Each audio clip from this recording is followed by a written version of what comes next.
ต่อไปเส้นทางที่ตามรับฟังข่าวพยากรณ์อากาศ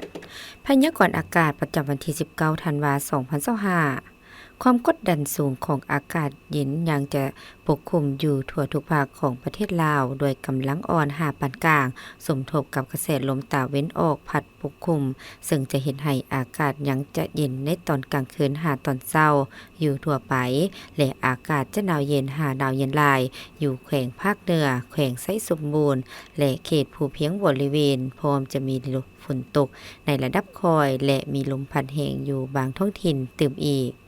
พยากรณ์อากาศแต่เวลา 7 โมงของวันที่19ธันวาคมหาเวลา 7 โมงของวันที่20ธันวาคม2025ภาคเหนือด้านตะวันออกพงสลีหัวพันและเสียงขวางอากาศยังจะหนาวเย็นหาหนาวเย็นหลายและจะมีฝนตกในระดับคอยพร้อมมีลมพัดแรงอยู่บางท้องถิ่นหรือเนื้อที่การปกคลุมของฝนเท่ากับ20ส่วนห้อยของภาคอุณหภูมิในระหว่าง6-24องศาภาคเหนือด้านตะวันตกแขวงหลวงน้ำทาบ่อแก้วอุดมไซหลวงพ่อบางและไสยบุรีอากาศจะเย็นหาหนาวเย็นพร้อมมีหมอกบางปกคลุมอยู่ทั่วไปในตอนเช้าและจะมีลมพัดแรงอยู่บางท้องถิ่นอุณหภูมิในระหว่าง13-28องศานครหลวงเวียงจันทน์อากาศยังจะเย็นในตอนกลางคืนหาตอนเช้าพร้อมจะมีลมพัดแรงเป็นบางโอกาสอยู่บางบริเวณอุณหภูมิในระหว่าง21-32องศา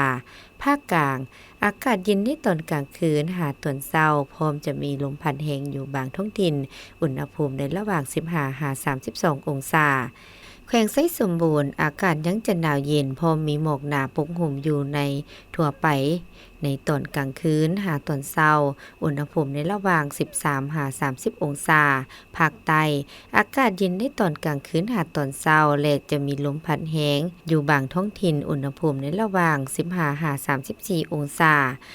สำหรับเขตภูเพียงบริเวณอากาศยังจะหนาวเย็นพอมีหมอกบางปกคลุมอยู่ทั่วไปในตอนกลางคืนหาตอนเช้าอุณหภูมิในระหว่าง15-26องศาที่ท่านรับฟังผ่านไปนั้นก็เป็นข่าวนักครหลวงวิจันทน์ท่านผู้ฟังที่เคารพรายการข่าวภาคนี้ได้สิ้นสุดลงเพียงเท่านี้ลีโลเพชรสมภูอ่านสบายดี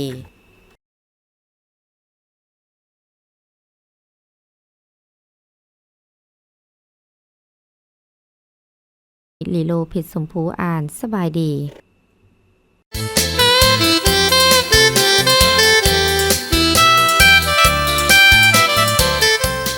ส้มเสย